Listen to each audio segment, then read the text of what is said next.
Hello friends. Hello friends, good evening to all of you. My dear friend, कल हम लोग बात कर रहे थे आरईसी के बारे में, जिसमें आपने बेल कोलेमन साइकिल पढ़ा था। और फिर बेल कोलेमन साइकिल के बारे में आपने देखा कि इफिशियंसी का सीओपी का फॉर्मूला क्या होगा, कैसे कैसे सारे प्रोसेस होंगे। ठीक है, ये सब सारी चीजें आपने देखा था। माय डियर फ्रेंड, अब आगे हमें पढ़ना है, आगे कंटिन्यू करना है, बात करना है। तो उसके ऊपर न्यूमेरिकल कर लेते हैं और फिर उसके बाद हम लोग आगे बढ़ते हैं। ठीक है माय डियर फ्रेंड, आगे चलते हैं। तो एक न्यूमेरिकल लेते हैं, फिर देखते हैं। In a refrigeration plant, in a refrigeration plant, in a refrigeration plant,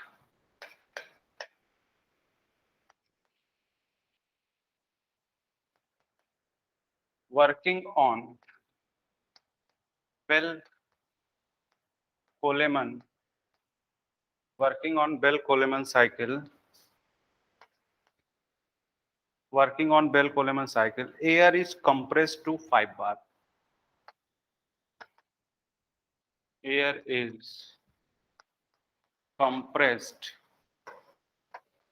to 5 bar from 1 bar. Air is compressed to 5 bar from 1 bar. Its initial temperature is 10 degrees centigrade. Its initial temperature is 10 degree centigrade. After compression,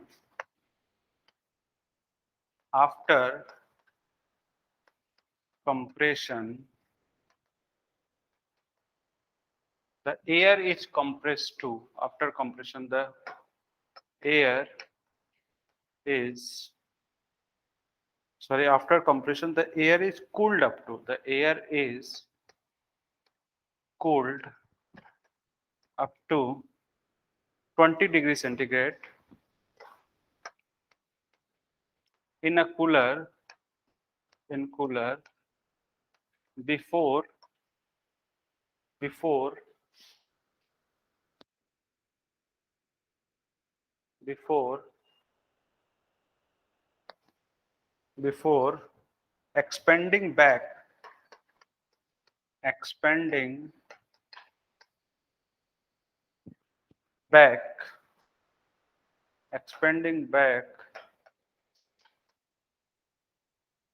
expanding back to a pressure of 1 bar, to a pressure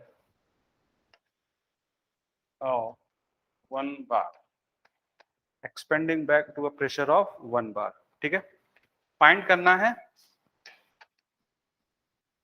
पहला COP और दूसरा net refrigeration effect. पहला COP और दूसरा net refrigeration effect, ये दो चीजें अपने को फाइंड आउट करनी है। ठीक है, चलिए माय डियर फ्रेंड, ध्यान से पहले एक बार क्वेश्चन समझ लेते हैं। तो एक रेफ्रिजरेशन प्लांट है जो कि बेल कोलेमन साइकिल पे ऑपरेट कर रहा है। ठीक है, और एयर को कंप्रेस्ड किया गया है 5 बार तक 1 बार से।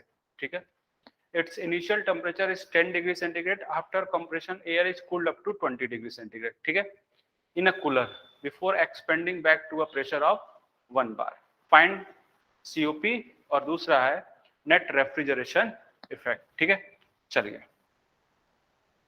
तो दोस्तों आपको क्या करना है, सबसे पहले कोई सा भी पीवी या टीएस जो भी आपको अच्छा लगे, पीवी या टीएस प्लॉट कर लेना है। ठीक है, पीवी या टीएस जो भी आपको अच्छा लगे वो प्लॉट कर लेना है। ठीक है, ये 1 से 2 कंप्रेशन हुआ, 2 से 3 कूलिंग हुआ, 3 से 4 एक्सपेंशन हुआ, और ये तो ये हीट रिजेक्ट हुआ और ये हीट रिसीव हुआ। Q2 like that. तो ये हीट रिसीव हुआ, ये ऐसा।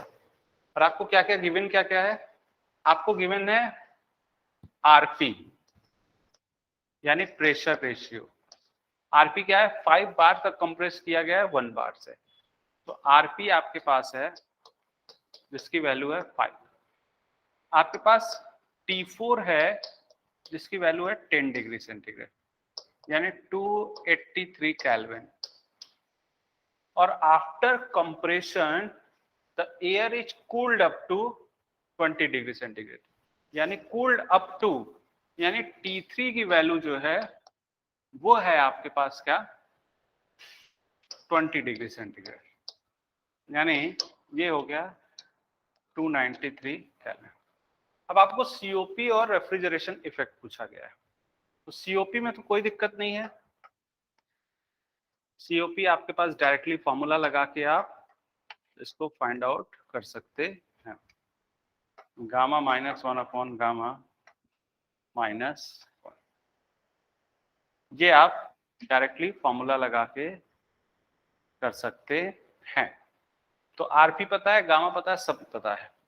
बट अगर आप चाहते हैं कि रेफ्रिजरेशन इफेक्ट निकालें तो रेफ्रिजरेशन इफेक्ट होगा Cp T1 - T4।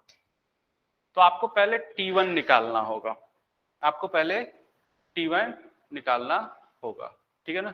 अच्छा ये T4 नहीं, ये T1 ही दिया हुआ है, वेरी सॉरी, ये T1 initial temperature 10 degree centigrade है, सॉरी। देखिए it's initial temperature is 10 degree centigrade, उसके बाद कंप्रेशन किया गया और वो सारी चीजें हुई, ठीक है ना। तो T1 - T4, तो T1 तो आपके पास है ही, T4 का नहीं पता है। तो अगर T4 पता हो जाए तो रेफ्रिजरेशन इफेक्ट आ जाएगा और सीओपी का यहां से ये हो जाएगा। तो एक बार सीओपी और, तो सीओपी के लिए अगर हम लोग चलेंगे तो सीओपी हो जाएगा 1 upon RP power gamma -1 upon gamma -1। तो आरपी आपके पास है, गामा आपको पता ही है 1.4 होता है। तो एक बार बताइए जरा सीओपी कितना आया और रेफ्रिजरेशन इफेक्ट कितना आया, ठीक है। सुहास, सुहास क्लियर है?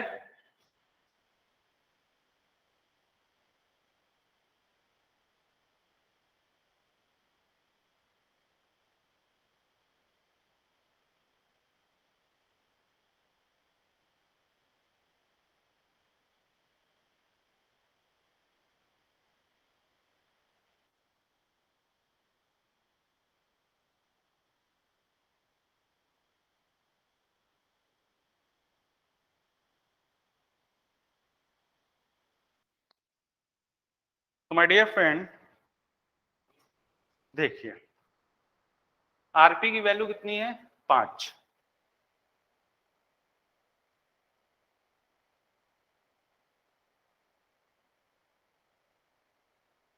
तो सीओपी आ गया 1.713, ठीक है, ये आ गया, बहुत अच्छे। तो अब आपको क्या चाहिए, अब आपको चाहिए T4। तो T4 कैसे आएगा, T4 कैसे आएगा? आपको पता है कि जो T3/T4 होता है वो भी तो RP power gamma -1 upon gamma होता है, वो भी तो RP power gamma -1 upon gamma होता है। तो T4 है 293, T4 नहीं पता है।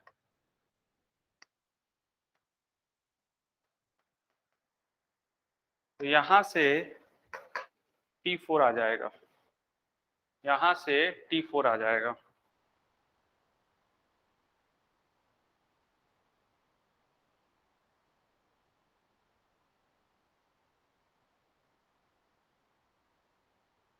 तो ये आ गया, ये मेरे पास 185 केल्विन के आसपास, कितना आ गया, 185 केल्विन के पास आ गया, ठीक है।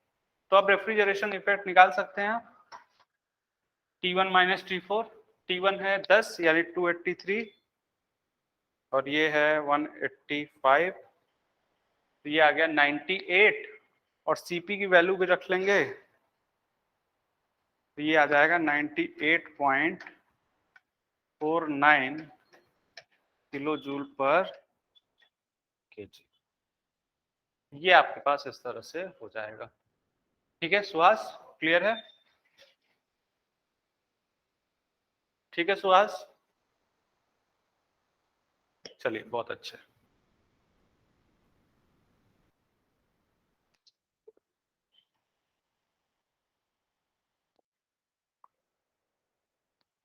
तो ये दोस्त आपके पास इस तरह से हो चुका है। अब माय डियर फ्रेंड, मैं बात करना चाहता हूं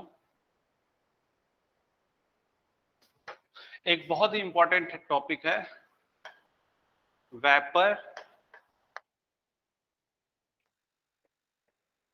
कंप्रेशन,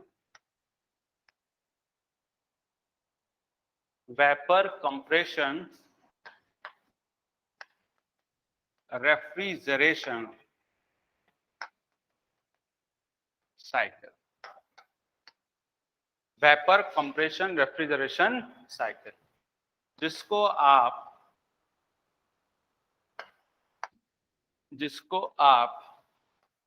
VCR साइकिल भी कहते हैं, वेपर कंप्रेशन रेफ्रिजरेशन साइकिल। ठीक है, तो मैं एक बार इसके कंपोनेंट बनाता हूं कि क्या क्या कंपोनेंट है, फिर उसके बाद इसके बारे में डिटेल में डिस्कशन करते हैं। ठीक है, तो इसके क्या क्या कंपोनेंट है एक बार बनाता हूं मैं।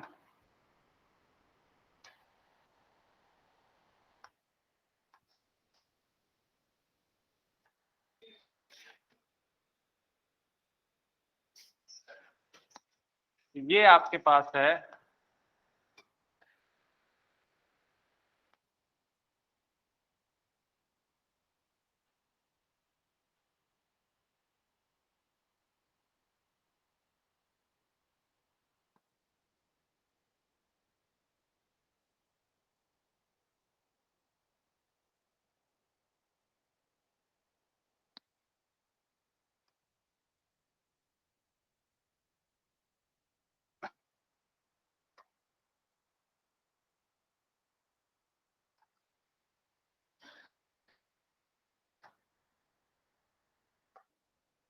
एक बार मैं डायग्राम बना लूं मेरे दोस्त, फिर मैं आपको बताता हूं।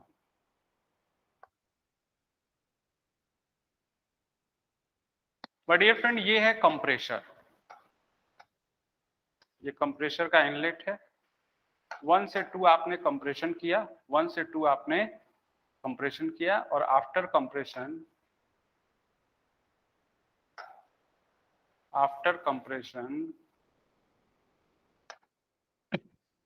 ये 1 से 2 आपने कंप्रेशन किया। आफ्टर कंप्रेशन क्या होगा माय डियर फ्रेंड, ये जाएगा कंडेंसर में। ये कहां जाएगा, ये कंडेंसर में जाएगा। ठीक है, जहां पे इसका कंडेंसेशन होगा। तो ये है कंडेंसर। कंडेंसेशन के बाद यहां पर सैचुरेटेड लिक्विड कंडीशन होगा। ठीक है, 3 पॉइंट पे, और फिर 4 पे आप यहाँ पे थ्रोटल वॉल्व लगाते हैं। ठीक है, क्या लगाते हैं my dear friend, throttle valve,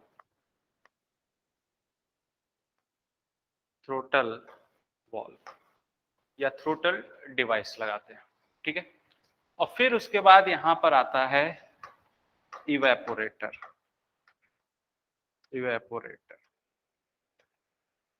ठीक है, इवेपोरेटर। तो फिर से समझिए क्या क्या है माय डियर फ्रेंड। आपके पास 4 कंपोनेंट होगा, बहुत इंपॉर्टेंट साइकिल है, क्योंकि आप VCR साइकिल जो है, सॉरी बेल कोलेमन साइकिल जो है, बेल कोलेमन साइकिल जो है, उसका वर्किंग फ्लूइड क्या है, उसका वर्किंग फ्लूइड एयर है। उसका वर्किंग फ्लूइड क्या है, एयर है। और एयर की जो हीट कैपेसिटी होती है, एयर की जो हीट कैपेसिटी होती है, वो बहुत कम होती है। अब जब हीट कैपेसिटी कम होगा, तो डेफिनेटली आप कह सकते हैं कि वो आपको रेफ्रिजरेशन इफेक्ट भी क्या करेगा, कम प्रोड्यूस करेगा, तो आपका सीओपी जो होगा वो भी खराब होगा। तो इसका मतलब जो बेल कोलेमन साइकिल है वो एयर के साथ ऑपरेट होता है, और एयर का जो हीट कैपेसिटी रेट है वो बहुत कम होता है, तो रेफ्रिजरेशन इफेक्ट कम आता है और कूलिंग इफेक्ट भी कम आता है। ठीक है, यानी जो रेफ्रिजरेशन इफेक्ट है वो कम होगा।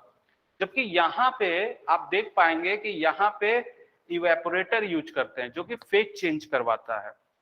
इवेपोरेटर यूज करेंगे जो कि फेज चेंज करवाएगा। अब जब वो फेज चेंज करवाएगा माय डियर फ्रेंड, जब वो फेज चेंज करवाएगा माय डियर फ्रेंड, तो डेफिनेटली आप कह सकते हैं, डेफिनेटली आप कह सकते हैं कि फेज चेंज कराने के दौरान, फेज चेंज कराने के दौरान आप ये देख पाएंगे कि उसमें जो लेटेंट हीट की रिसीविंग होगी उसका अमाउंट ज्यादा होगा। तो यहाँ पे जो रेफ्रिजरेशन इफेक्ट है वो अच्छा होगा, तो सीओपी भी अच्छा होगा। यहाँ पे रेफ्रिजरेशन इफेक्ट खराब है तो सीओपी भी खराब होगा। ठीक है, तो दैट्स वाई आप इसको यूज नहीं करते हैं इंडस्ट्री में। बट इसका एडवांटेज क्या है बेल कोलेमन का?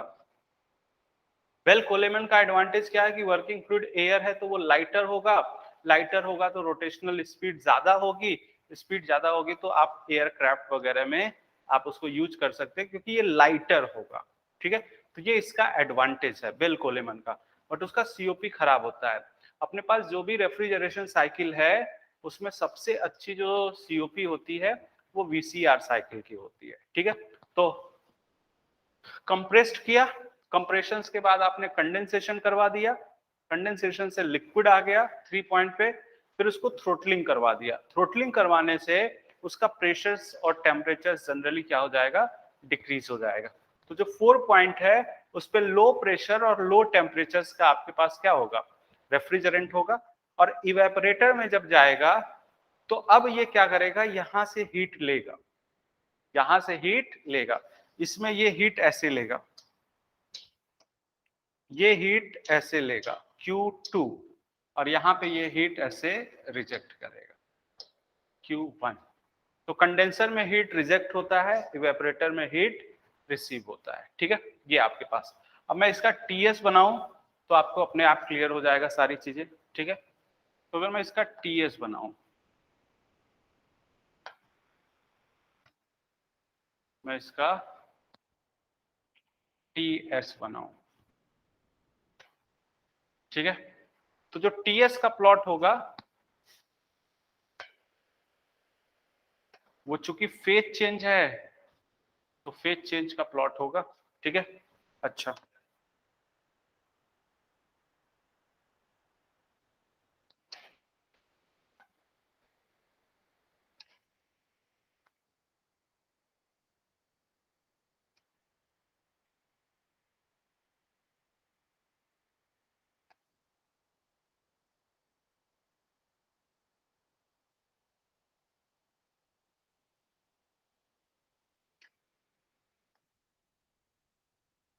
वेरी सॉरी,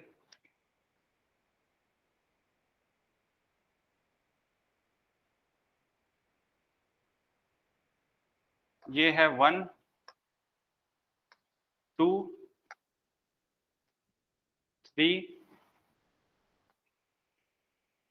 और 3 से 4, 3 से 4, 3 से 4 माय डियर फ्रेंड, आपने थ्रोटलिंग प्रोसेस यूज किया है। और थ्रोटलिंग प्रोसेस एक रिवर्सिबल प्रोसेस है या इरिवर्सिबल प्रोसेस है? थ्रोटलिंग प्रोसेस एक रिवर्सिबल प्रोसेस है या इरिवर्सिबल प्रोसेस है? थ्रोटलिंग प्रोसेस एक रिवर्सिबल प्रोसेस है या इरिवर्सिबल प्रोसेस है? सुहास जल्दी बताइए।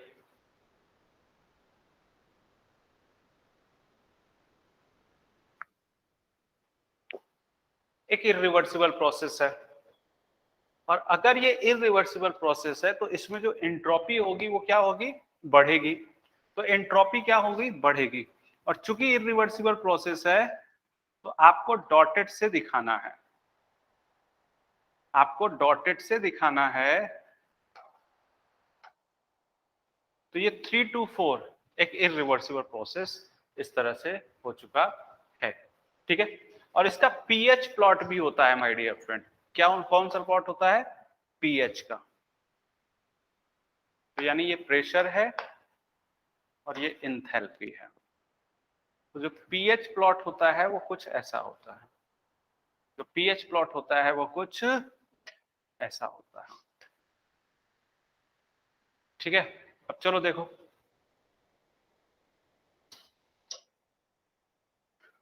तो सपोज आप यहां पे हैं, तो 1 से 2 ये ऐसा हुआ, ये 1, ये 2, और ये यहाँ पे 3, ये यहाँ पे 3, ठीक है।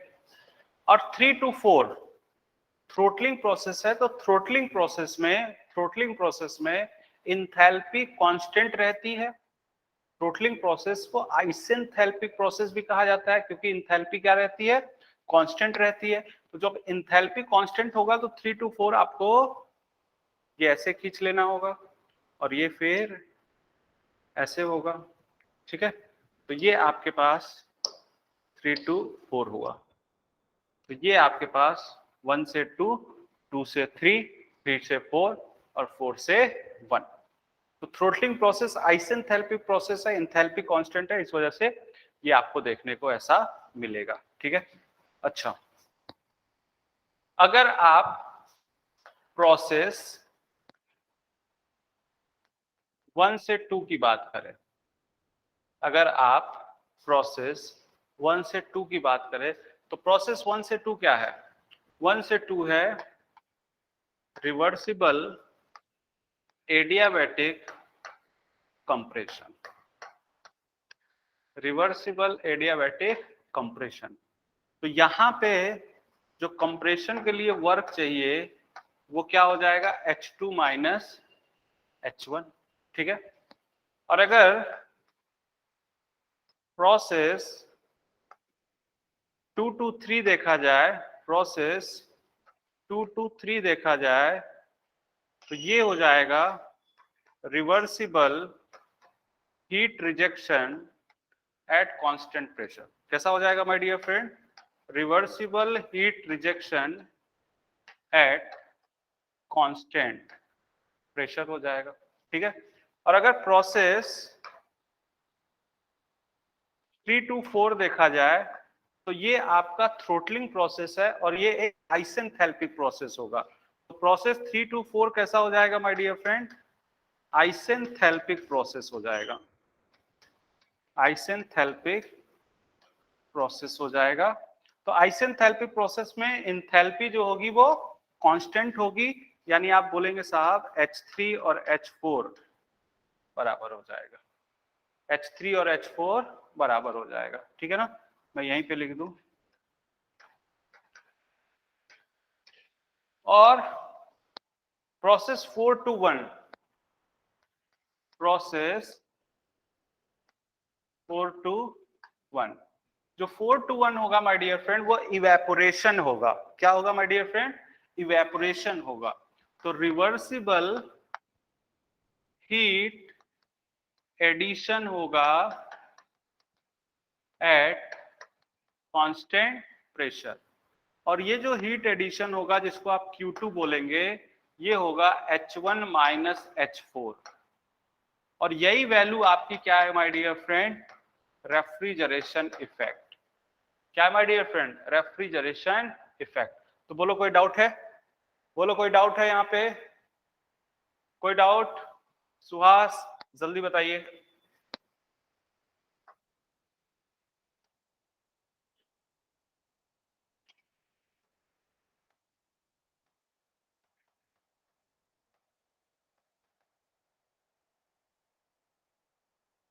बहुत अच्छे। तो जो सीओपी होता है वो रेफ्रिजरेशन अपॉन वर्क होता है, और यहां पर वर्क एक ही वर्क है, कंप्रेशन का। तो जो सीओपी होगा, जो सीओपी होगा वो हो जाएगा refrigeration effect upon compressor work. क्या हो जाएगा, कंप्रेशर वर्क, यानी कि रेफ्रिजरेशन इफेक्ट तो H1 माइनस H4 है, और कंप्रेशन का वर्क जो है वो H2 माइनस H1 है। तो ये आपके पास सीओपी का फॉर्मूला हो जाएगा बिल्कुल आराम से। तो सीओपी हो गया H1 माइनस H4, H1 क्या है साहब, ये देखो यहाँ की इंथैल्पी, ये यहाँ की, ठीक है, ये आपके पास इस तरह से हो जाएगा। ठीक है, क्लियर है? क्लियर है? क्लियर है ना सुहास? हाँ, तो ये आपके पास इस तरह से सारे काम हो गए। तो जो मेन आपका रेफ्रिजरेशन इफेक्ट प्रोड्यूस हो रहा है, जो मेन आपका रेफ्रिजरेशन इफेक्ट प्रोड्यूस हो रहा है, वो कहां से कहां हो रहा है? 4 से 1 में। तो 4 से 1 में ही आपका रेफ्रिजरेशन इफेक्ट प्रोड्यूस हो रहा है। 1 से 2 आपने क्या किया है? कंप्रेशन किया है। 1 से 2 आपने कंप्रेशन किया। 2 से 3 आपने हीट रिजेक्ट करवाया है। 2 से 3 आपने क्या किया मेरे दोस्त? हीट रिजेक्ट करवाया है। ठीक है, और 3 से 4 थ्रोटलिंग प्रोसेस हुआ है इस तरह से। ठीक है ना, तो यहां कंडेंसेशन करा के हीट रिजेक्ट करवा दिया और थ्रोटलिंग के थ्रू इस तरह से आप आ गए। ठीक है, तो माय डियर फ्रेंड, अगर आप देखें ध्यान से तो ये देखो, ये एक प्रेशर हुआ और एक प्रेशर ये हुआ। तो माय डियर फ्रेंड, 2 से 3 वाला प्रेशर एक हुआ, 4 से 1 वाला एक प्रेशर हुआ। तो 2 से 3 अपर लिमिट का प्रेशर हो गया और 4 से 1 लोअर लिमिट का प्रेशर हो गया।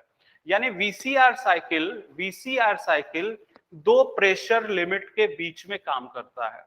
वीसीआर साइकिल दो प्रेशर लिमिट के बीच में काम करता है। ये अपर लिमिट का प्रेशर हो गया और ये लोअर लिमिट का प्रेशर हो गया। जो अपर वाला प्रेशर होता है, चूंकि ये कंडेंसेशन हो रहा है, तो इसको आप बोलते हैं कंडेंसर प्रेशर।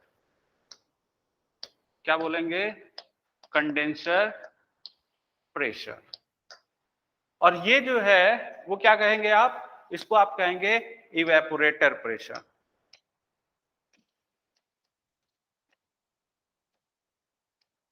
इसको आप बोलेंगे इवेपोरेटर प्रेशर और इसको आप बोलेंगे कंडेंसर प्रेशर। तो दो प्रेशर लिमिट के बीच में काम करेगा, एक इवेपोरेटर प्रेशर और एक condenser pressure. Evaporator pressure lower limit है, कंडेंसर प्रेशर हायर लिमिट है। तो ये बात आपने समझ लिया। दूसरी बात समझिए, दूसरी बात समझिए कि अब हम लोग कैसे इसके परफॉर्मेंस को एनहेंस करें। तो हम लोग देखना चाहते हैं factor affecting on, factor affecting on COP of, factor affecting on COP of VCR cycle, VCR cycle। तो आप देखना चाहते हैं कौन कौन से फैक्टर जो है COP पे इसके फर्क पड़ रहे हैं। ठीक है ना, पहला है सब कूलिंग, या आप इसी को माय डियर फ्रेंड बोल देते हैं अंडर कूलिंग। सब कूलिंग या अंडर कूलिंग। तो पहला क्या है माय डियर फ्रेंड? सब कूलिंग कर रहे हो आप या फिर अंडर कूलिंग कर रहे हैं। ठीक है, तो ये सब कूलिंग और अंडर कूलिंग क्या होता है बताएंगे जरा? ये सब कूलिंग और अंडर कूलिंग क्या होता है? सब कूलिंग और अंडर कूलिंग क्या होता है? सब कूलिंग या अंडर कूलिंग का मतलब ये हुआ कि अब आप लिक्विड स्टेट में आ गए हैं।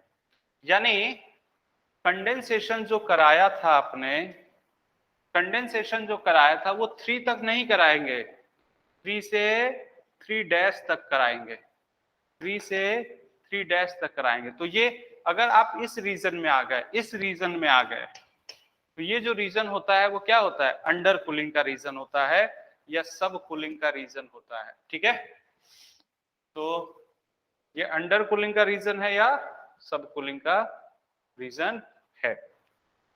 ठीक है, तो ये आपके पास इस तरह से है।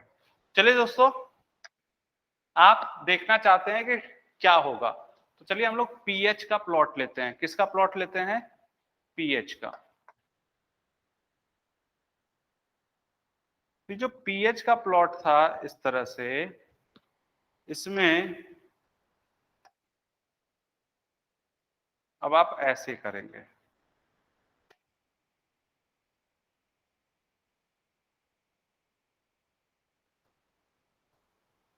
अब आप ऐसे करेंगे। ठीक है, देखना ध्यान से, बिल्कुल आराम से। ये 1 है, कंप्रेशन किया 2 हो गया, यहां पे आए 3 हो गया, ये आए 4 हो गया। अगर आप सब कूलिंग या अंडर कूलिंग नहीं किए होते, सब कूलिंग या अंडर कूलिंग नहीं किए होते, तो आप माय डियर फ्रेंड 3 तक नहीं 3 डैश तक आते। और जब आप 3 डैश तक आते तो आपके लिए 3 से थ्रोटलिंग करना होता, यानी आप 4 डैश तक आते। यानी आप कहां आते? 4 डैश तक आते। अब समझने की कोशिश करिए, बिल्कुल आराम से, जरा भी जल्दीबाजी नहीं होना चाहिए कि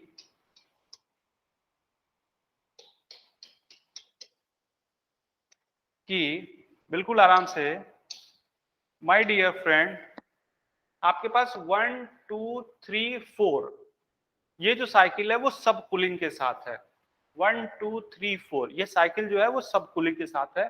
1 2 3 डैश और 4 डैश तो नॉर्मल से साइकिल है, ठीक है। तो अपने को 1 2 3 4 के लिए जो बात कर रहे हैं वो 1 2 3 4 में सब कूलिंग हुआ है, 1 2 3 डैश और 4 डैश नॉर्मल सा है। अब देखो यार, चाहे आपने सब कूलिंग किया हो या सब कूलिंग नहीं किया हो, सब कूलिंग की है या नहीं की है, माय डियर फ्रेंड, कंप्रेशर के वर्क पे कोई फर्क पड़ेगा? कंप्रेशर का वर्क इंक्रीज होगा या डिक्रीज होगा? जल्दी बताइए, कंप्रेशर का वर्क इंक्रीज होगा या डिक्रीज होगा? कंप्रेशर का वर्क इंक्रीज होगा या डिक्रीज होगा?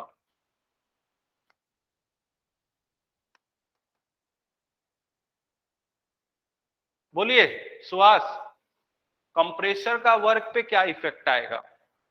कांस्टेंट रहेगा, बहुत अच्छे।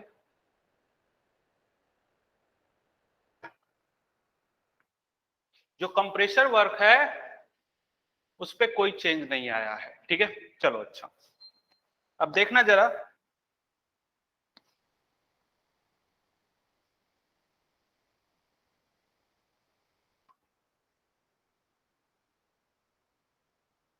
ये है रेफ्रिजरेशन इफेक्ट 1, ये है रेफ्रिजरेशन इफेक्ट 1 और ये है रेफ्रिजरेशन इफेक्ट 2। रेफ्रिजरेशन इफेक्ट 1 और रेफ्रिजरेशन इफेक्ट 2, ठीक है। मैं ऊपर लिख दूं, अच्छा।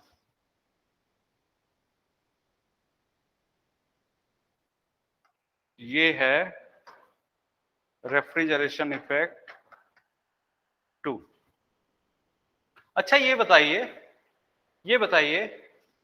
जो रेफ्रिजरेशन इफेक्ट है सब कूलिंग करने से इंक्रीज होगा या डिक्रीज होगा? जल्दी बताइए, रेफ्रिजरेशन इफेक्ट सब कूलिंग करने से इंक्रीज होगा या डिक्रीज होगा? जल्दी बताइए।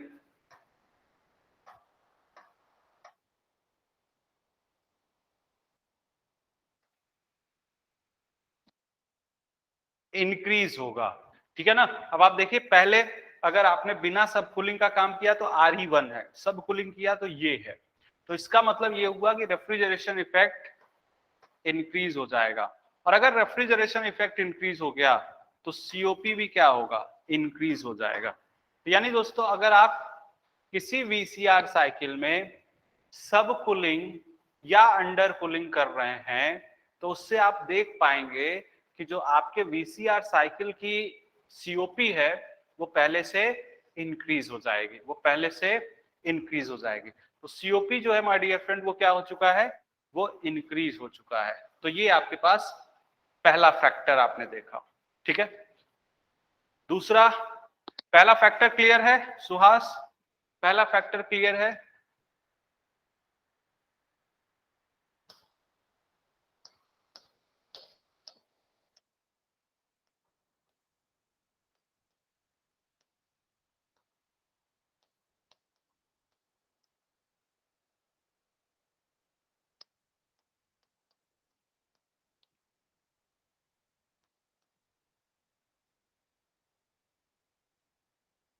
अब दोस्तों अब मैं बात करना चाहता हूं इंक्रीजिंग कंडेंसर प्रेशर। अगर कंडेंसर का प्रेशर बढ़ा दिया जाए तो क्या होगा, इंक्रीज कर दिया जाए तो क्या होगा। ठीक है, चलिए बिल्कुल आराम से।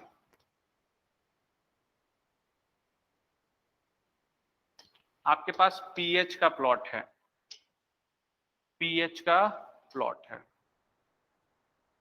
ठीक है। जो आपके पास पहले वाली साइकिल थी वो ये थी,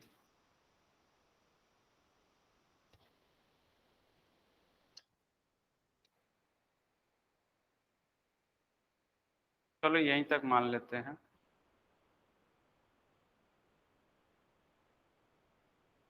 अच्छा, अगर आपको प्रेशर बढ़ाना हो, अगर आपको प्रेशर बढ़ाना हो, तो अगर आपको प्रेशर बढ़ाना हो तो कहां पे चलेंगे,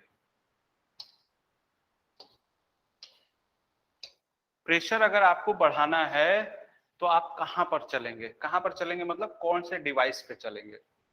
प्रेशर अगर बढ़ाना हो तो यहाँ पे प्रेशर बढ़ाने के लिए आपके पास कंप्रेशर है, कंप्रेसर प्रेशर बढ़ा रहा है, तो यानी 1 से 2 ही आप प्रेशर बढ़ा पाएंगे। तो यानी अगर आपको प्रेशर बढ़ाना है, यानी आपको प्रेशर बढ़ाना है तो आपको 1 से 2 नहीं, 1 से 2 नहीं, 1 से 2 डैश तक कंप्रेशन करना होगा। 1 से 2 नहीं, 2 डैश तक कंप्रेशन करना होगा। और अगर आपने 2 डैश तक कंप्रेशन किया तो अब आपका कंडेंसेशन जो होगा 3 डैश तक होगा, और आपका ये जो होगा थ्रोटलिंग वो 4 डैश तक होगा। कहां तक होगा, 4 डैश तक होगा। ठीक है, तो ये आपके पास इस तरह से होगा। तो जो 1 2 3 4 है उसका आरपी या उसका प्रेशर 1 2 डैश 3 डैश और 4 डैश उसका जो प्रेशर है उनसे कम है। यानी आप बोल रहे हैं आरपी ऑफ 1 2 3 4 की जो वैल्यू है वो 1 2 3 4 डैश से कम हो। बोलो क्लियर है ना, क्लियर है, कोई दिक्कत, कोई दिक्कत, क्लियर है, क्लियर है।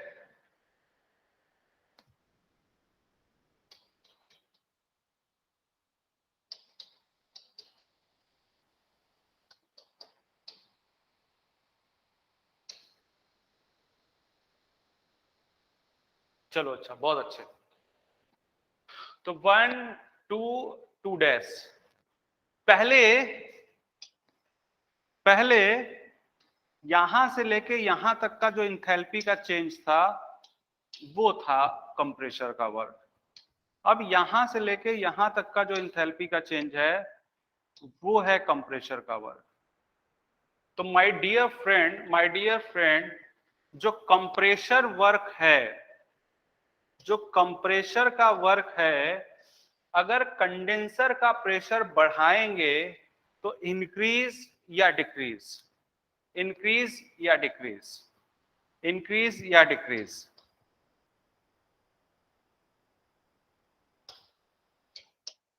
इंक्रीज या डिक्रीज, इंक्रीज होगा, आपको नजर आ रहा है, इंक्रीज होगा।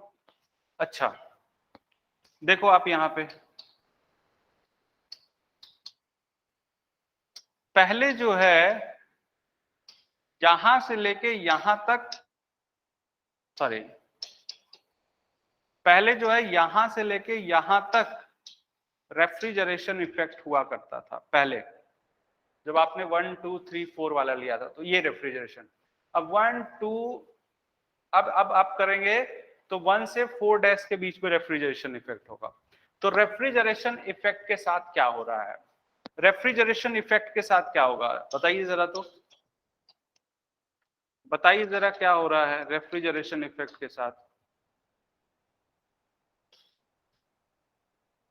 रेफ्रिजरेशन इफेक्ट जो है वो डिक्रीज कर जा रहा है। बहुत अच्छे, चलिए अच्छा, अच्छा देखो आप कि अगर कंप्रेशन वर्क बढ़ाएंगे, कंप्रेशन वर्क बढ़ रहा है तो सीओपी क्या होगा, डिक्रीज होगा। और अगर रेफ्रिजरेशन इफेक्ट घटाएंगे तो भी सीओपी क्या होगा, डिक्रीज होगा। यानी अगर कंडेंसर प्रेशर बढ़ा रहे हैं आप तो सीओपी जो है वो तेजी से घटेगा, क्योंकि रेफ्रिजरेशन इफेक्ट भी घट रहा है और कंप्रेशर वर्क भी बढ़ रहा है, तो जो सीओपी होगा वो तेजी से घटेगा। बोलो ठीक है, ठीक है, जल्दी बताओ, फास्ट, जल्दी बताइए, फास्ट।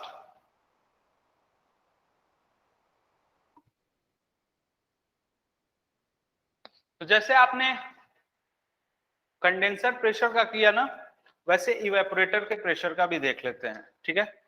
तो इंक्रीजिंग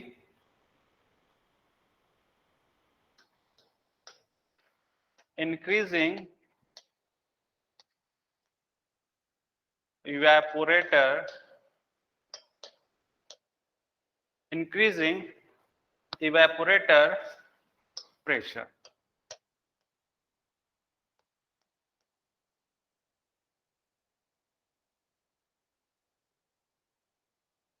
इंक्रीजिंग इवेपोरेटर प्रेशर, ठीक है। चलिए,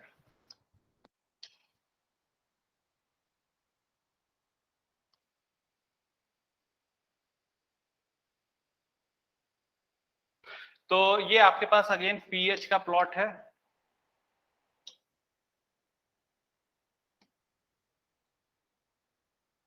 ये आपके पास पीएच का प्लॉट है, ठीक है, जिसमें ये आपके पास आपकी पुरानी वाली साइकिल थी।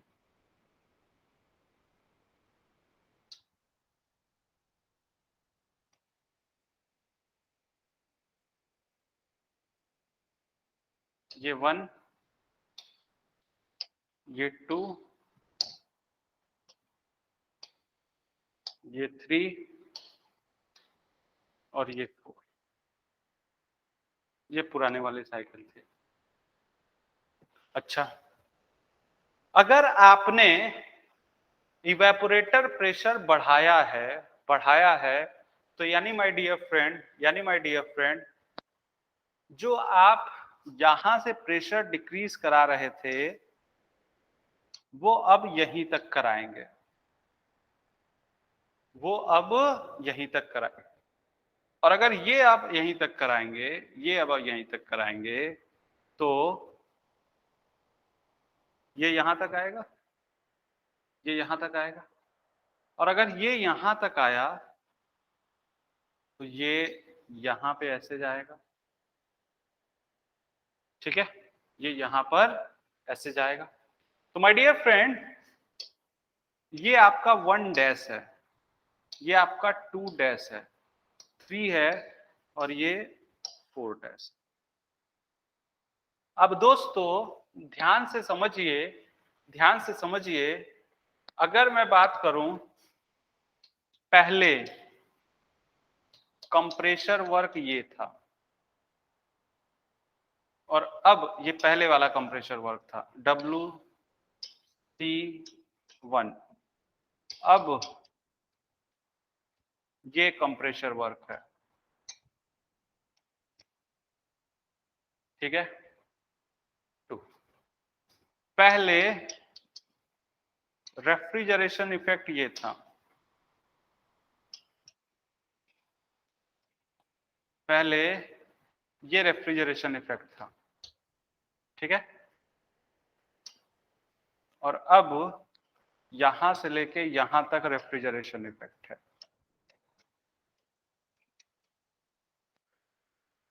तो अगर आपने इवेपोरेटिंग प्रेशर को बढ़ाया है तो कंप्रेशर का वर्क इंक्रीज हुआ या डिक्रीज हुआ, कंप्रेशर का वर्क इंक्रीज हुआ या डिक्रीज हुआ, कंप्रेशर का वर्क इंक्रीज हुआ या डिक्रीज हुआ, डिक्रीज हो गया, बहुत अच्छे। और refrigeration effect, refrigeration effect refrigeration effect, Suhas,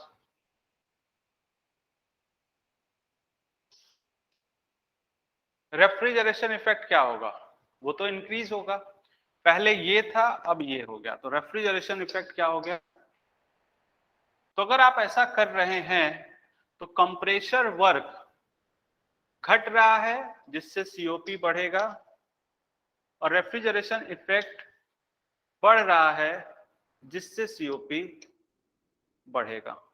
तो यानी अगर इवेपोरेटिंग प्रेशर को आपने बढ़ाया है तो सीओपी तेजी से बढ़ेगा, और अगर आपने कंडेंसर प्रेशर को बढ़ाया है तो आपका सीओपी जल्दी से घटेगा।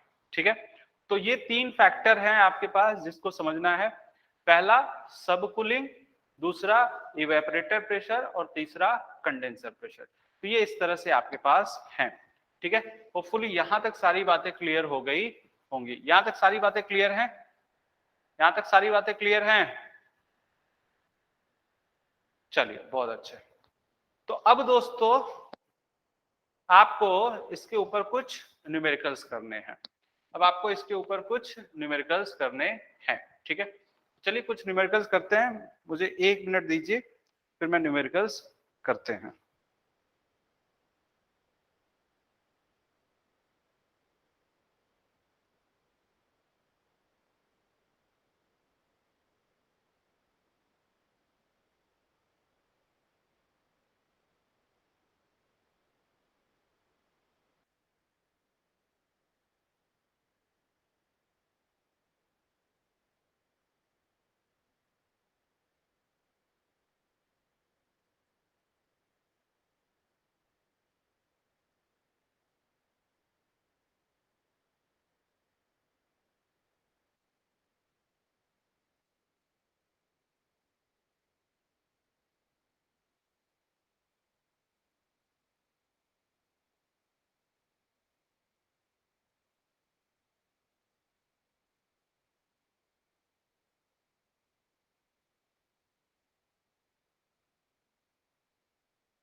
सुहास, एक बार आप मुझे व्हाट्सएप पे हाय भेजिए जरा, तो वहां पे मैं आपको क्वेश्चंस भेजता हूँ, फिर साथ में करते हैं ना। तो सुहास, एक बार क्वेश्चन, एक बार हाय भेजिए व्हाट्सएप पे। सुहास, नंबर है आपके पास ना?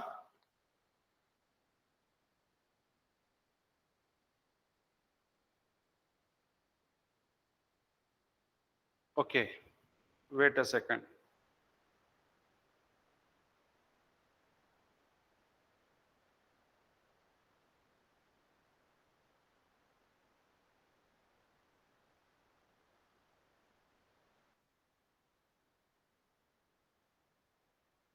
तो मैं आपको एक क्वेश्चन भेज रहा हूं, अभी वहां से करते हैं।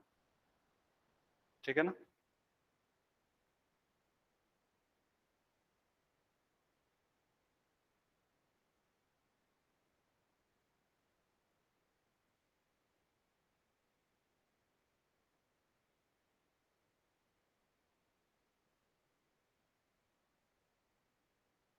चलिए,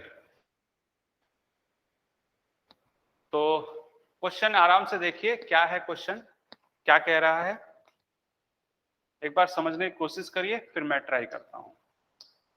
तो एक बार समझने की कोशिश करिए, फिर मैं ट्राई करता। ठीक है,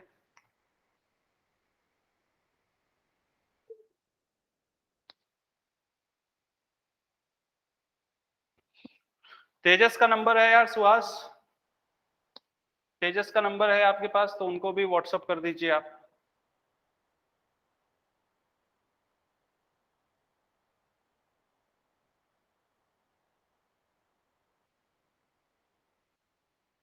सुहास, मैं क्या कह रहा हूं, क्लियर है? तेजस का नंबर है या नहीं?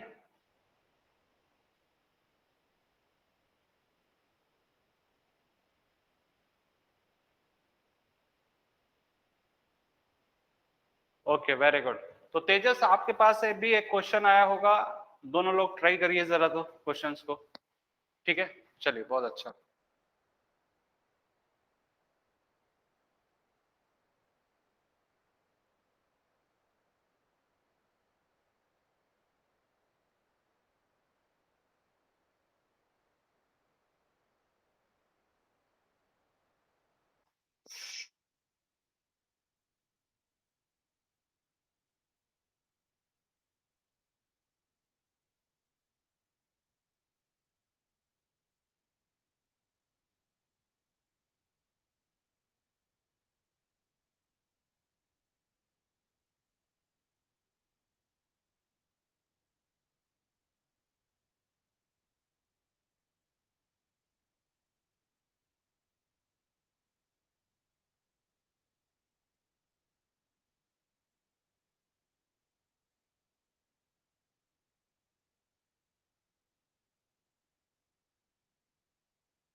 कुछ समझ में आ रहा है?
कुछ समझ में आ रहा है? मैं ट्राई करूं?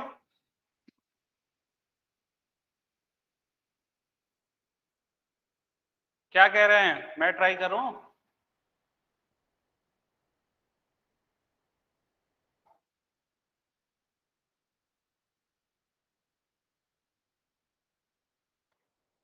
सुहास, क्या कहना है?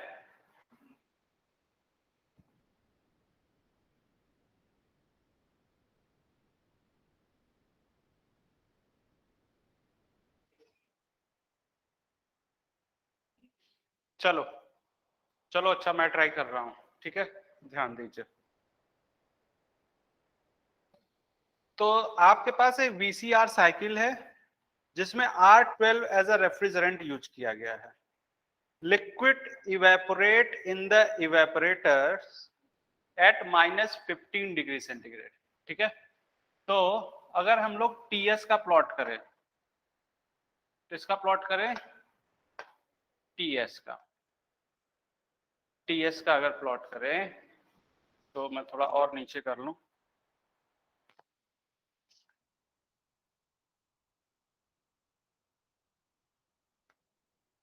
अगर टीएस का प्लॉट करें तो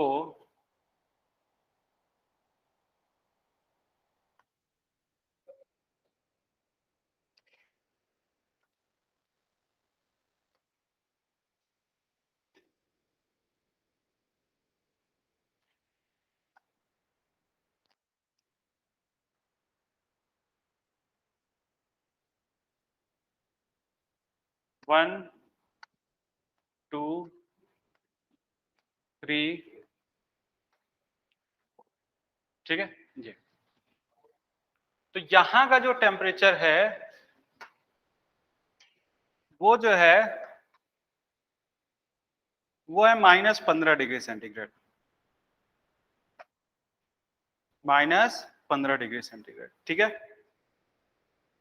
और temperature of the refrigerant at the delivery from the compressor is 15 कितना है 15, यानी T2 की वैल्यू कितनी है 15। और ध्यान से सुनिए, when the vapor is condensed at 10 degree centigrade, my dear friend, condensation हो रहा है 10 डिग्री सेंटीग्रेड पर और आपने कंप्रेशन किया है 15 डिग्री सेंटीग्रेड तक। कंडेंसेशन हो रहा है 10 डिग्री पे और कंप्रेशन हुआ है 15। तो मेरे दोस्त डेफिनेटली कंप्रेशन के बाद आप सुपर हीटेड रीजन में होंगे। अगर आपने कंडेंसेशन किया है 10 पे और आप कंप्रेशन के बाद 15 पे हैं, तो वो कहां पर होंगे? वो 2 पॉइंट यानी सुपर हीटेड रीजन में होंगे। अगर आपसे क्वेश्चन यही कह देता, अगर आपसे यही क्वेश्चन कह देता कि साहब आप कंप्रेशन के बाद 10 डिग्री सेंटीग्रेड पर हैं और 10 डिग्री सेंटीग्रेड पे कंडेंसेशन हो रहा है, तो इसका मतलब ये हुआ कि आपका जो डायग्राम होता वो ऐसा होता, यानी 1 2 3 4 1। मैं क्या कहना चाह रहा हूं, बात क्लियर है? मैं क्या कहना चाह रहा हूं, बात क्लियर है? बहुत अच्छे। तो कंप्रेशन के बाद आप सुपर हीटेड रीजन में हैं, ठीक है। चलो, तो ये 10 है और ये जो है ये टेम्परेचर 15 डिग्री सेंटीग्रेड। चलिए, तो आपको सभी पॉइंट्स पे इंथैल्पी निकालनी है। जब आप इंथैल्पी निकाल लेंगे ना, तभी आपको सॉल्व कर पाएंगे, ठीक है। और क्या क्या गिवन है? There is no undercooling, find the COP if there is no undercooling. पहला क्वेश्चन तो यही है कि साहब अंडरकूलिंग नहीं हो रहा है तब सीओपी कैसे निकलेगी, ठीक है। तो दोस्तों अगर आप ध्यान दें, अगर आप ध्यान दें तो S2 और S1 की जो एंट्रोपी होगी वो क्या होगी? सेम होगी।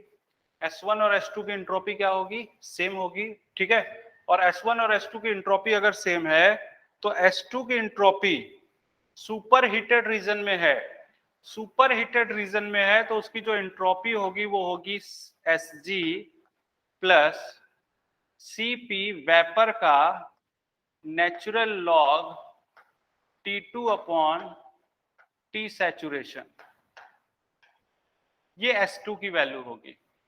और S1 की जो वैल्यू होगी वेट रीजन में है, तो ये होगा SF plus X into SG minus SF। बोलो, किसी कोई दिक्कत? ऐसे ही होगा ना? अरे ऐसे ही होगा, बोलो साहब, क्या ऐसे ही होगा आपके पास? हाँ, बहुत अच्छे। तो Sg की वैल्यू क्या है? Sg की वैल्यू आपको 10 डिग्री पे रखना है, क्योंकि ये 2 पॉइंट है ना, 2 पॉइंट यानी 10 डिग्री वाला है ये, ठीक है। तो Sg की वैल्यू 10 डिग्री पर आएंगे तब रखना है, यानी है 0.6921। 6921, मैं थोड़ा और इधर लिख लूं, 0.6921 प्लस सीपीवी की वैल्यू कितनी है वेपर वाली? 0.64 और नेचुरल लॉग T2 हमेशा टेम्परेचर केल्विन में रखेंगे, हमेशा टेम्परेचर केल्विन में रखेंगे। तो T2 जो है वो 15 है, 15 यानी 288, और सैचुरेशन 10 पे हो रहा है यानी 283 बराबर SF की जो वैल्यू है वह 0.0904 x। SG की जो वैल्यू है 0.7051 माइनस 0.0904। तो यहां से दोस्तों x की वैल्यू आ जाएगी, यहां से x की वैल्यू आ जाएगी। तो x की वैल्यू कितनी आ गई? x की वैल्यू कितनी आ गई देखना जरा, यहां से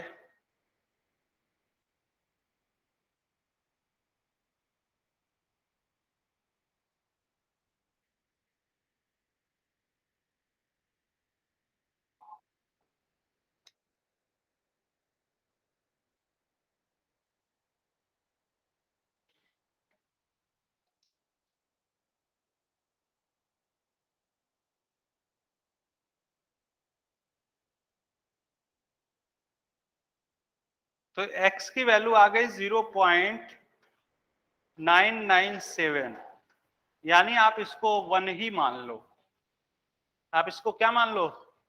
1 मान लीजिए। तो x की वैल्यू है 0.997, यानी आप इसको 1 मान सकते हैं। बोलो, आ रही है वैल्यू?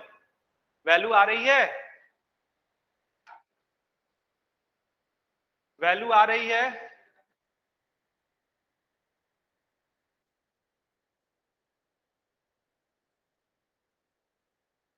और H2 की वैल्यू अगर निकालना चाहें, H2 की वैल्यू, तो H2 की वैल्यू जो होगी वो होगी Hg प्लस सीपीवी और डेल्टा टी, सीपीवी वेपर का और डेल्टा टी। H1 की जो वैल्यू होगी वो तो Hg ही हो जाएगी, मगर -10 पर, ठीक है। और H3 की जो वैल्यू होगी वो H3F वाली वैल्यू होगी, और यही वैल्यू H4 की भी वैल्यू हो जाएगी, क्योंकि आइसेंथैल्पिक प्रोसेस है, ठीक है। तो ये थोड़ा सा अगर नहीं दिख रहा है, तो H2 की जो वैल्यू होगी वो Hg plus CpV delta T हो जाएगी, ठीक है। तो मैं एक बार देख लूं क्या क्या वैल्यू है। H2 की जो वैल्यू है वो क्या है, मतलब Hg है 191.76 प्लस CpV 0.64 और डेल्टा T तो 5 डिग्री का है, तो ये आपके पास ऐसा हो जाएगा, ठीक है। और H1 जो है वो तो -15 वाला होगा, तो 180.88 हो जाएगा, ठीक है। और H3 जो होगा हो जाएगा 45.4। ये सारी वैल्यू क्लियर है या नहीं है? अरे वैल्यू सब कुछ क्लियर हो रहा है या नहीं हो रहा है? वैल्यू सब कुछ क्लियर हो रहा है या नहीं हो रहा है?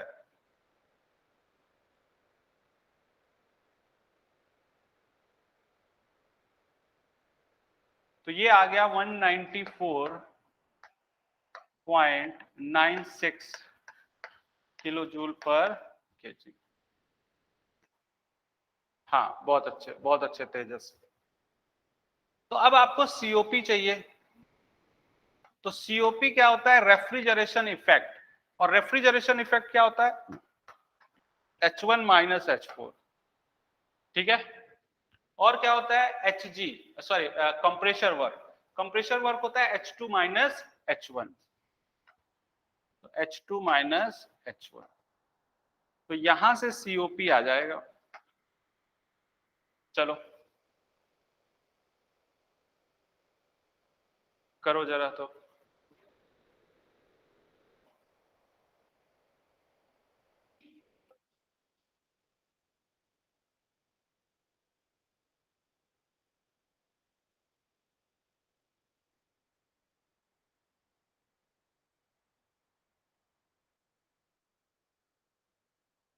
तो ये मेरे पास आ रहा है 9.622। 9.622। ठीक है। ठीक है, बोलिए सुहास, तेजस।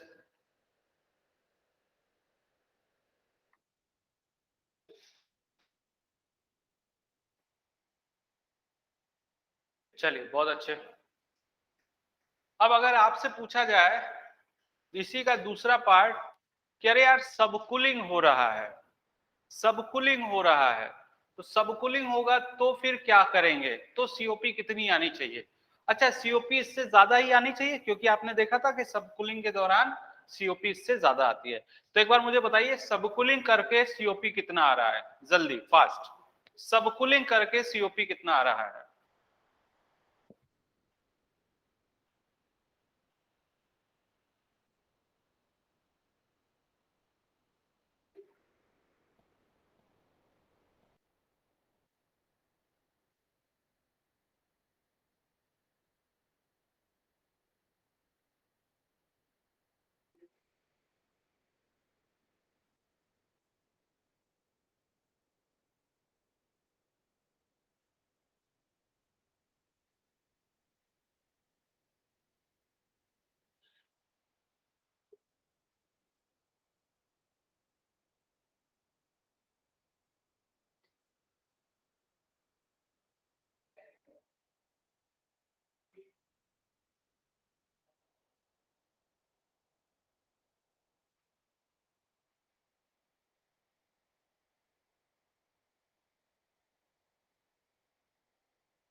कुछ आइडिया लग रहा है या मैं ट्राई करूं? मैं ट्राई करूं क्या? मैं ट्राई करूं? तो बोलना चाहिए ना यार। देखो, अगर आपने सब कूलिंग किया, ये बताओ, अगर आपने सब कूलिंग किया तो 1 की इंथैल्पी वही रहेगी, 2 की इंथैल्पी वही रहेगी, 3 की इंथैल्पी बदल जाएगी। 1 और 2 की इंथैल्पी वही रहेगी जो पहले थी। अब 3 की इंथैल्पी बदल जाएगी, तो 3 की इंथैल्पी क्या हो जाएगी यही आपको सोचना है। 3 की इंथैल्पी क्या हो जाएगी यही आपको सोचना है। 3 की इंथैल्पी देखो, सब कूलिंग रीजन में जो इंथैल्पी हो जाती है वो हो जाती है HF माइनस CP लिक्विड का मेरे दोस्त, और डेल्टा T ये हो जाती है। सब कूलिंग रीजन में जो इंथैल्पी हो जाएगी वो ये हो जाएगी। बोलो ठीक है ना? अरे सब कूलिंग रीजन में यही हो जाएगा ना? बोलिए फास्ट।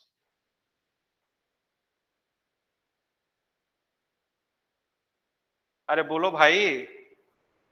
तो HF की जो वैल्यू है वो है 45.4, 45.4, और CPL कितना है? 0.94, और डेल्टा टी कितना है? 5 डिग्री। क्वेश्चन ने बोला है कि 5 डिग्री आपको क्या कर लेना है? वो सब कूलिंग कर लेना है। ठीक है, तो अब इसको सॉल्व कर लीजिए, क्या आ रहा है।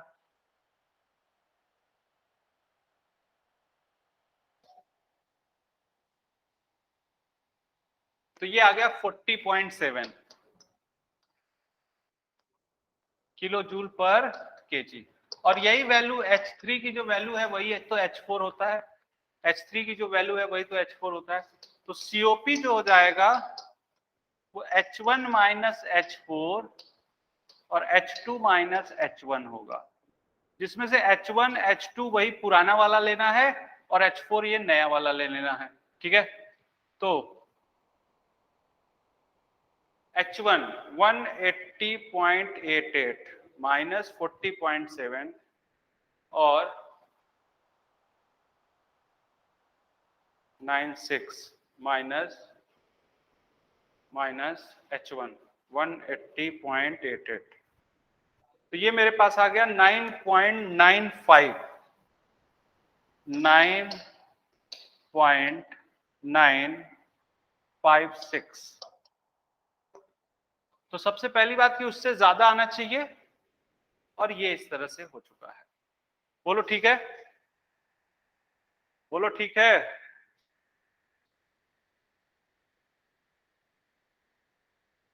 हाँ,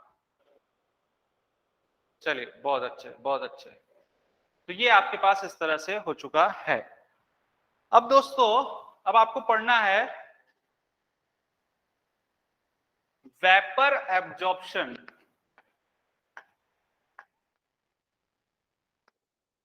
vapour absorption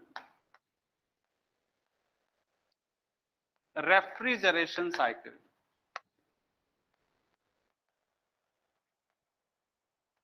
vapour absorption refrigeration cycle, जिसको आप क्या कहते हैं? VAR cycle.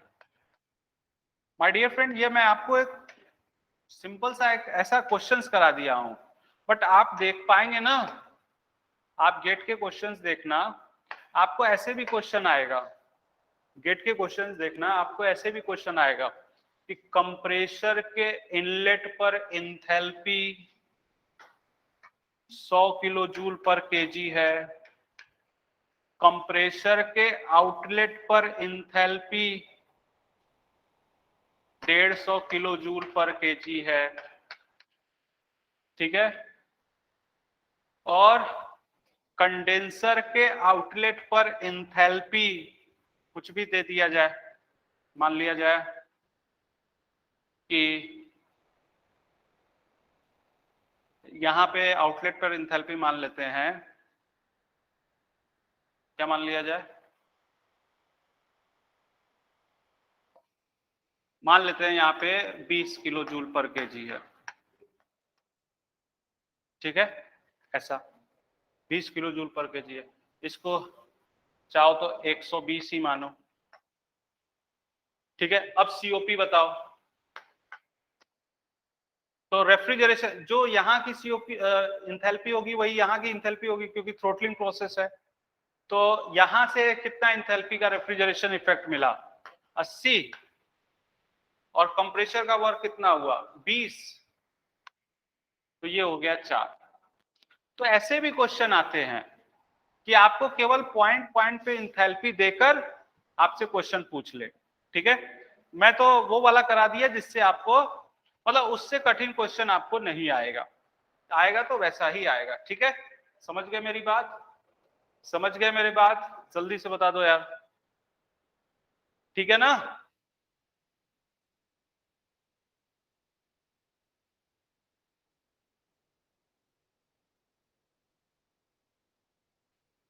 अब दोस्तों वेपर एब्जॉर्प्शन रेफ्रिजरेशन साइकिल पढ़ते हैं, ठीक है।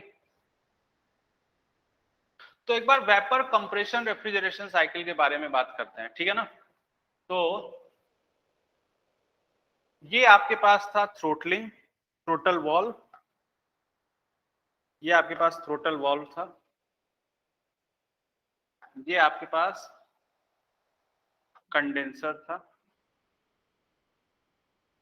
ठीक है।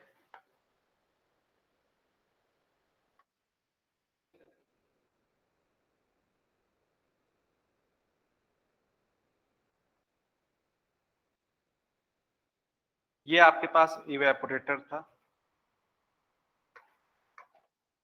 ये इवेपोरेटर था, ये कंडेंसर था, ये थ्रोटल वॉल्व था, ठीक है। अब सुनो,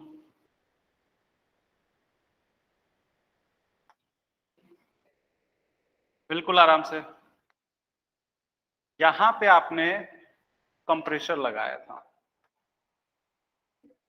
यहां पे आपने क्या लगाया था, कंप्रेसर लगाया था, ठीक है। दोस्तों कंप्रेसर क्या करता है, प्रेशर बढ़ाता है और टेम्परेचर बढ़ाता है। कंप्रेसर क्या करता है, प्रेशर बढ़ाता है और टेम्परेचर बढ़ाता है, ठीक है। मगर अगर आप बात करें कंप्रेसर के लिए जो वर्किंग फ्लूइड है वो गैस होना चाहिए, कंप्रेसर के लिए वर्किंग फ्लूइड क्या होना चाहिए, गैस होना चाहिए। मैंने आपको रैंकाइन साइकिल पढ़ाते समय बताया था कि पंप से अगर आप ऑपरेट कर रहे हैं तो पंप से ऑपरेट करने पे जो प्रेशर राइज करना होगा उसमें जो वर्क लगेगा वो कंप्रेसर से जो वर्क लगेगा बहुत कम लगेगा। यानी अगर आपको प्रेशर रेशियो 5 पे काम करना है वाटर का, यानी पंप के साथ, प्रेशर रेशियो 5 पे काम करना है एयर पे यानी कंप्रेसर के साथ। तो माय डियर फ्रेंड कंप्रेसर में आपको ज्यादा वर्क लगेगा, पंप में आपको कम वर्क लगेगा। ये बात सही है, ये बात क्लियर है, ये बात क्लियर है, ये बात ठीक है। हाँ, मगर दोस्त दिक्कत ये है कि जो पंप हैंडल करेगा वो लिक्विड को हैंडल करेगा। पंप किसको हैंडल करेगा, लिक्विड को हैंडल करेगा। तो कंप्रेसर को अगर हटा के आप पंप अगर लगाना चाहें तो आपको यहां से, यहां पे क्या है, यहां पे तो वेपर है ना, देखो वन पॉइंट पे क्या है, ऑलमोस्ट वेपर ही है, देखो देखो देखो, वन पॉइंट पे क्या है, ऑलमोस्ट क्या है, वेपर ही है, जो भी देख लो आप, सपोज यही बात करो तो वन पे क्या है, वेपर है। तो वेपर को हैंडल करने के लिए आपने क्या भेजा है, आपने कंप्रेसर भेजा है। तो अगर आप कंप्रेसर के साथ ऑपरेट करेंगे तो आपके लिए कॉस्टली होगा, कॉस्टली होगा। क्यों कॉस्टली होगा, क्योंकि कंप्रेसर का वर्क ज्यादा होता है। बट पंप के साथ ऑपरेट करेंगे तो पंप के लिए वर्किंग फ्लूइड क्या होना चाहिए, लिक्विड होना चाहिए, जबकि आपके पास यहाँ पे क्या है, वेपर है। तो यहां तक की बात समझ में आ रही है मैं क्या कहना चाह रहा हूं, यहां तक की बात समझ में आ रही मैं क्या कहना चाह रहा हूं? चलिए बहुत अच्छे। तो दोस्तों अगर आप कंप्रेसर से ऑपरेट करेंगे तो आपके लिए इकोनॉमिकल नहीं होगा, पंप से ऑपरेट करेंगे तो इकोनॉमिकल होगा। मगर पंप के लिए चाहिए क्या? लिक्विड चाहिए। पंप के लिए क्या चाहिए? लिक्विड चाहिए। तो मेरे दोस्त हम लोग इसको हटा लेते हैं, इसको हम लोग हटा ले रहे हैं, ध्यान देना जरा, ठीक है। कंप्रेसर को आपने हटा दिया, कंप्रेसर को आपने हटा दिया, ठीक है। जब कंप्रेसर को हटा देंगे, जब कंप्रेसर को हटा देंगे, कंप्रेसर को हटा देंगे तो आप यहां पे लगाएंगे एब्जॉर्बर।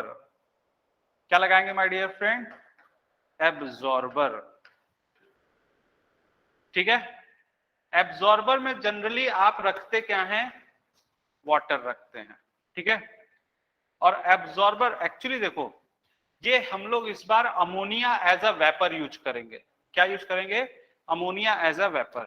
तो यहां पे अमोनिया का वेपर है, यहां पे अमोनिया का वेपर है। इसमें एब्जॉर्बर में क्या रहता है? वाटर रहता है। एब्जॉर्बर में क्या रहेगा? वाटर। तो जब अमोनिया इसके साथ आएगा तो अमोनिया वाटर के साथ जब आएगा तो अमोनिया वाटर के साथ क्या होगा? सॉल्युबल हो जाएगा, एक सॉल्यूशन बनाएगा, एक सॉल्यूशन बनाएगा जिसको आप बोलेंगे एक्वा अमोनिया सॉल्यूशन। क्या बोलेंगे? Aqua ammonia solution. तो आपने बनाया एक्वा अमोनिया सॉल्यूशन और ये कौन से फॉर्म में हो गया? लिक्विड के फॉर्म में हो गया। यानी आपने एब्जॉर्बर लगाया, एब्जॉर्बर लगा के अमोनिया को एब्जॉर्ब करवाया, यानी वाटर अमोनिया के साथ मिलके एक एक्वा अमोनिया सॉल्यूशन बनाएगा। सॉल्यूशन यानी कि अब वो लिक्विड है। अब जब ये लिक्विड है तो अब आप यहां पे क्या लगा लेंगे? अब आप यहां पे पंप लगा लेंगे। तो पंप लगा लेंगे तो अब आपका काम आसान हो गया। यानी पंप के लिए जो वर्क होगा वो क्या होगा? वो कम होगा। पंप के लिए जो वर्क होगा वो क्या होगा? कम होगा, ठीक है। और अब क्या करना है? कंप्रेसर से आप दो काम कर रहे थे, प्रेशर बढ़ाना और टेम्परेचर बढ़ाना। तो प्रेशर तो आपने बढ़ा दिया मगर टेम्परेचर नहीं बढ़ाया है अभी। तो जब टेम्परेचर नहीं बढ़ाया है तो यहां पर एक डिवाइस लगा लेंगे जो टेम्परेचर बढ़ा देगा, जो टेम्परेचर बढ़ा देगा। तो यहां पे आ रहा है एक्वा अमोनिया सॉल्यूशन और यहां पे अब आप क्या करते हो? यहां पे हीट देते हो, QG। ये है जनरेटर। ये क्या है my dear friend? Generator. Generator में आप हीट देते हैं। तो जब आप हीट देंगे तो अमोनिया माय डियर फ्रेंड बहुत कम उसका बॉइलिंग पॉइंट होता है। अमोनिया का बॉइलिंग पॉइंट -33.3 डिग्री सेंटीग्रेड होता है। तो यानी अमोनिया का बॉइलिंग, जिसपे वो बॉयल हो जाएगा, जिसमें वेपर में चला जाएगा, वो बहुत कम है।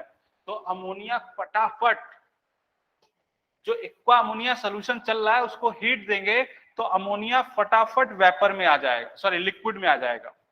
अमोनिया क्या होगा? फटाफट, वेरी सॉरी, अमोनिया जो है वो फटाफट वेपराइज हो जाएगा क्योंकि उसका बॉइलिंग पॉइंट बहुत कम होता है। उसको हीट मिलेगा तो वो फटाफट वेपराइज हो जाएगा। यानी यहां पे वापस से अमोनिया का क्या हो जाएगा? वेपर हो जाएगा। अब अमोनिया का वेपर हो गया। अब यहां पे क्या है? वाटर है। तो वाटर को वापस से यहां भेज देंगे प्रेशर रिड्यूस करके। ये वाटर है, वाटर को यहां पे भेज देंगे प्रेशर रिड्यूस करके। तो इसको बोलते हैं प्रेशर रिड्यूसिंग वॉल्व। तो अगर देखा जाए तो एक काम जो कंप्रेसर कर रहा था, अब उसके बदले में क्या काम हो रहा है? उसके बदले में एब्जॉर्बर लगा हुआ है, पंप लगा हुआ है, जनरेटर लगा हुआ है, प्रेशर रिड्यूसिंग वॉल्व लगा। तो ये क्वेश्चन पूछा जाता है कि वेपर एब्जॉर्प्शन रेफ्रिजरेशन साइकिल में अगर आप कंप्रेसर को हटा रहे हैं तो उसके बदले में क्या लगाओगे आप? तो उसके बदले में एब्जॉर्बर, पंप, जनरेटर और प्रेशर रिड्यूसिंग वॉल्व। ये इतना चीज आप लगाओगे। तो बोलो क्लियर हुआ मेरी बात? क्लियर हुआ या नहीं हुआ? जल्दी बता दो फास्ट। क्लियर हुआ या नहीं हुआ?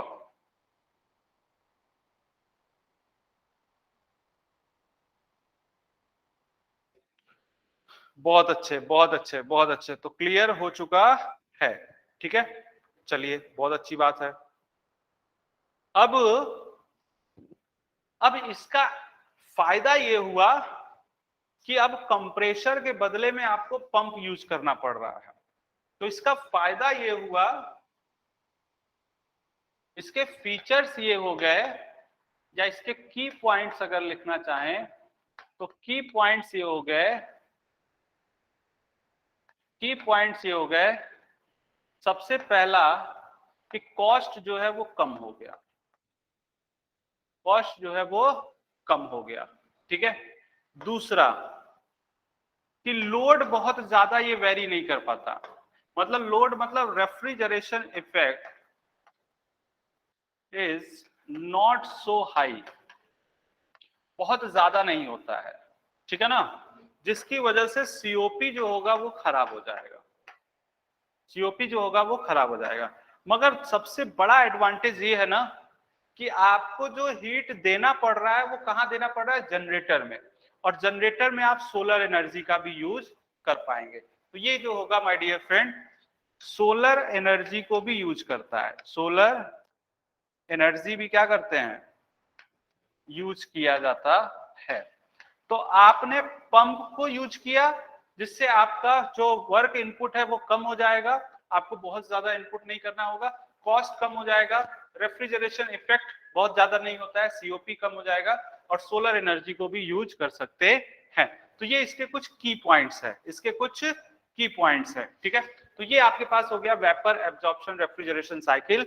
यहां से कंडक्शन से हीट रिजेक्ट करवाते हैं क्यूसी, और इवेपोरेटर में हीट आता है, दैट इज द क्यूई, ठीक है। तो ये आपके पास इस तरह से आ गया। अच्छा, कुछ हीट लॉस भी होता है यहाँ पे, कुछ हीट जो है लॉस भी होता है। जब एब्जॉर्ब होता है ना तो कुछ हीट जो है वो क्या होगा? लॉस भी होगा, ठीक है। तो ये बातें क्लियर है यहां तक? क्लियर है यहां तक? यहां तक क्लियर है? यहां तक क्लियर है? ओके, बहुत अच्छे। मुझे 1 मिनट का समय दीजिए, फिर आगे अभी कंटिन्यू करते हैं, ठीक है। 1 मिनट।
चलिए, तो ये आपके पास इस तरह से हो गया है। अब दोस्तों, अब हमें सीओपी के लिए बात करना है। किसके लिए बात करना है? सीओपी। तो सीओपी ऑफ VAR साइकिल। तो जो सीओपी होता है वो क्या होता है? वो होता है refrigeration effect upon energy input. ठीक है, refrigeration effect upon energy input. और रेफ्रिजरेशन इफेक्ट क्या है? रेफ्रिजरेशन इफेक्ट है QE। आपने इवेपोरेटर में कितना हीट लिया, यही तो रेफ्रिजरेशन इफेक्ट है, QE। अच्छा, और इस साइकिल में एनर्जी इनपुट क्या क्या है? इस साइकिल में एनर्जी इनपुट क्या क्या है? इस साइकिल में एनर्जी इनपुट क्या क्या है, बताना जरा तो।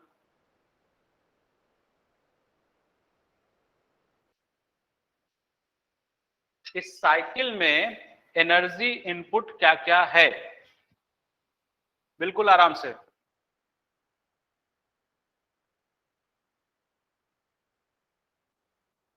मेरा क्वेश्चन नहीं क्लियर हो पा रहा है। आपने रेफ्रिजरेशन इफेक्ट बोल लिया कि QE यानी इवेपोरेशन में जितना हीट रिसीव करेगा वो आपका रेफ्रिजरेशन इफेक्ट है। मगर एनर्जी इनपुट क्या क्या है? देखो, एक तो यहां पे है जो कि ये हीट रिसीव कर रहा है। इस हीट रिसीव को पाने के लिए और आपने क्या क्या दिया है? तो माय डियर फ्रेंड, एक तो आपने पंप वर्क दिया है और एक आपने जनरेटर में हीट दिया है। ठीक है, तो इसका मतलब ये हुआ साहब कि आपका रेफ्रिजरेशन QE है और एनर्जी इनपुट जो है वो है QG और पंप का वर्क। QG और पंप का वर्क। चूंकि my dear friend pump work बहुत स्मॉल होता है, हम लोग अभी अभी डिस्कस कर रहे थे, तो इसका मतलब ये हुआ कि अब आपका रेफ्रिजरेशन इफेक्ट हो जाएगा QE अपॉन QG। और चाहे तो आप यहां से लिख सकते हैं कि ऐसा क्यों लिख रहे हैं, क्योंकि pump work is very small. ठीक है, वेरी स्मॉल। ठीक है, तो ये आपके पास सीओपी हो गया कौन सी साइकिल का मेरे दोस्त? VAR साइकिल का। और ये सीओपी रिवर्सिबल इरिवर्सिबल सभी के लिए वैलिड होगा। बट माय डियर फ्रेंड, अगर आप ये कहें कि साहब इस टेम्परेचर, ये टेम्परेचर अपना TE है, यानी इवेपोरेशंस पर जब आप हीट रिसीव कर रहे हैं तो टेम्परेचर TE है। जनरेटर पे जब आप हीट डिलीवर कर रहे हैं तो टेम्परेचर TG है।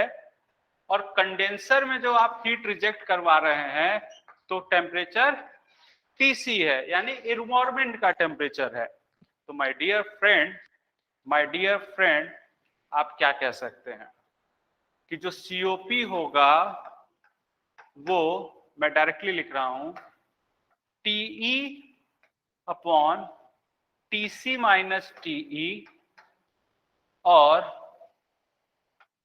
TG minus TC upon TC, ये होगा।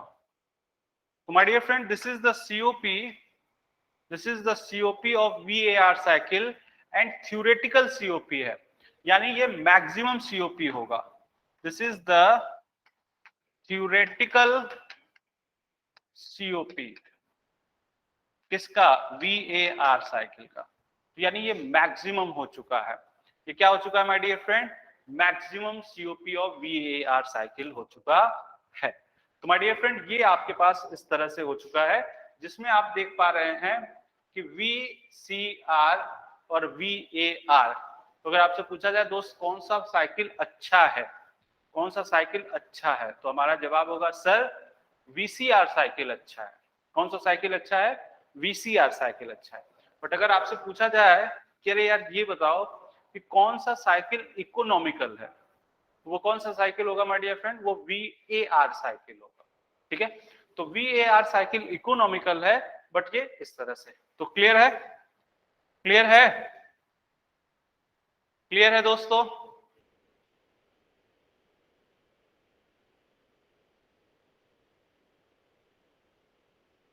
चलिए बहुत अच्छे। तो ये आपके पास VC, आज हम लोगों ने VCR साइकिल पढ़ा और VAR साइकिल पढ़ा, ठीक है। तो एक बार आप सारी चीजों का स्क्रीनशॉट ले लीजिए जल्दी से, तो एक बार स्क्रीनशॉट ले लीजिए।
बोलो यार, क्लियर हुआ?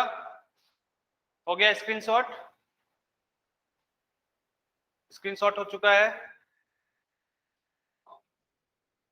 चलिए बहुत अच्छे, बहुत अच्छे। तो एक मैं आपको क्वेश्चन देता हूं, एक मैं आपको क्वेश्चन दे रहा हूं, ठीक है। एक मैं क्वेश्चन दे रहा हूं, देखिए जरा क्वेश्चन क्या है। एक बार मैं क्वेश्चन लिख देता हूं, बोल देता हूं, तो ध्यान से समझना जरा। क्वेश्चन है कि मेरे दोस्त एक VAR साइकिल है, ठीक है। एक VAR साइकिल है, ठीक है, जिसमें heating heating cooling and refrigeration, heating cooling और रेफ्रिजरेशन जो हो रहा है वो 100 डिग्री सेंटीग्रेड पर, 20 डिग्री सेंटीग्रेड पर और -5 डिग्री सेंटीग्रेड पर। तो इसकी मैक्सिमम सीओपी क्या हो सकती है? इसकी मैक्सिमम सीओपी क्या हो सकती है? तो मैक्सिमम सीओपी यानी डियर आपसे थ्योरेटिकल सीओपी पूछा जा रहा है, आपसे थ्योरेटिकल सीओपी पूछा जा रहा है। वैसे हिटिंग कौन से टेम्परेचर पर होगा बताएंगे? ये जो हिटिंग हो रहा है वो कौन सा टेम्परेचर होगा, जल्दी बताइए जरा। तो जो हिटिंग होगा वो कौन से टेम्परेचर पर होगा? कौन से टेम्परेचर पर होगा, जल्दी बताइए।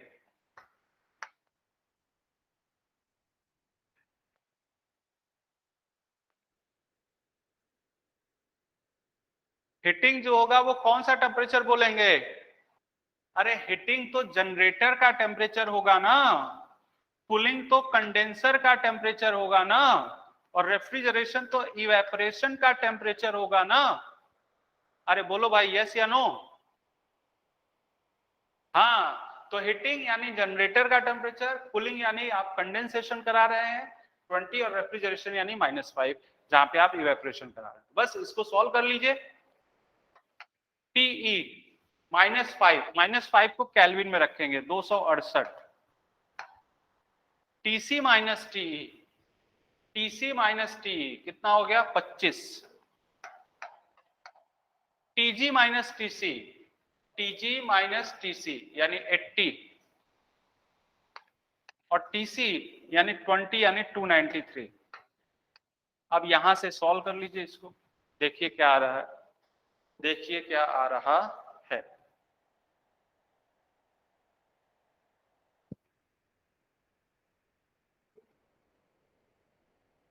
तो ये आ गया 292, सॉरी 2.927,